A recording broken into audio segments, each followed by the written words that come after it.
And welcome to On the Spot for this week. My name is Kevin Hill here with our Director of Passport Research, JP Hampstead. And we're talking about the spot market in trucking right now. And it's always interesting these days, isn't it?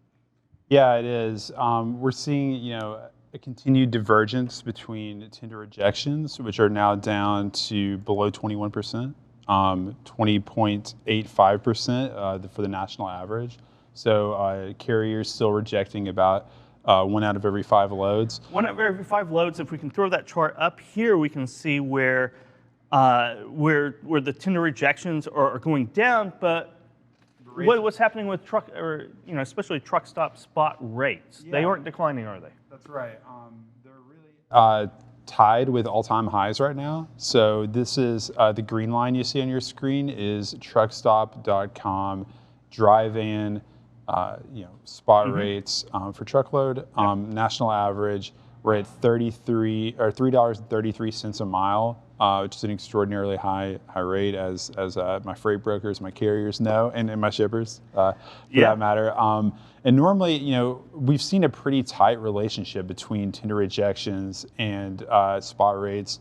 Over the past few years, if you pulled that chart out all the way to 5 years, this one, going to the beginning of the year. But we're seeing a divergence. It's really interesting. You have a couple theories about what could be causing that, right? I do.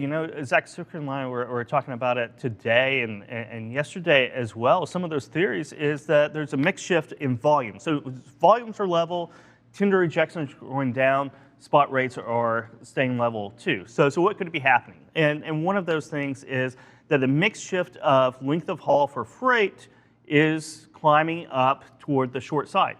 So short and local are increasing, while those tweener lanes between, I think it's like 450 and 700 or 800 miles, and then the long haul freight, everything above that, is declining. And that's where the majority of the spot market is, right? Yeah, and it tracks with our more granular tender rejection numbers too, Kevin. I mean, if you look at like Los Angeles, which I would associate, I would think of Los Angeles as a premier origin for long haul freight, right? People moving goods into the middle of the country. It's an important origin for intermodal. LA carriers are only rejecting about 18% of outbound loads, which is high but below the national average. And most of the major markets are below the national average, except for Dallas and Harrisburg, which are very, very heavy distribution center kind of oriented markets. A lot of retail, a lot of CPG distribution centers in those markets. Perhaps that's associated with more city freight, more short haul freight. Yeah, if you look about, especially those tweener lanes, right? So whether it's Dallas or even LA, any major metro region, there's large freight markets and then smaller freight markets, right? And usually those are more than 700 miles apart. So that tweener freight, those lanes that you're going out to are usually backhaul lanes, predominantly, right? Yep. So you're going to see a little bit raising of the rates right there. But as volumes kind of go to shorter hauls, those are less rejections because it's more of contract, more of dedicated type of freight than what you see in those tweener and long haul. Yeah, I mean, short haul capacity is really kind of its own market, right? Those carriers aren't going across country. They don't get as sort of distorted and put out of position by events that happen on the other side of the country, right? Those capacity markets are a little bit more stable. They're more stable, and they see less spot market action because they're so stable, right? So if you're talking about 200, 300 miles, if you're a freight broker, there's not a lot of meat on the bone, as they say. There's not a lot of margins, net revenue that you can make off of a $600 or $700 load. So what you're saying is part of the divergence may be that in the truckstop.com load boards, the meat, the sort of the bread and butter of those load boards is not going to be short haul freight, but we're seeing more of that in our tender data. So. Exactly spot rates on the long haul staying high. It's still very hard to get a truck to drive across the country, but because city loads, local loads, short haul loads are picking up so much, it's pulling tender rejections down. Exactly right. Still about 20%, which is enough to keep capacity tight and trucks expensive, for everybody. Yeah. And if you're going to see truck stop data, it's going to be more on that longer tweener and long haul, because if you're a freight broker and you have 1,000 miles, you're going to make so much per mile. There's such lower gross revenue associated with the quicker moves, the 200-mile moves, that making 25 or 50 bucks a load, it's a tough life. Yeah. Unless you have a lot of volume, a lot of consistent volume.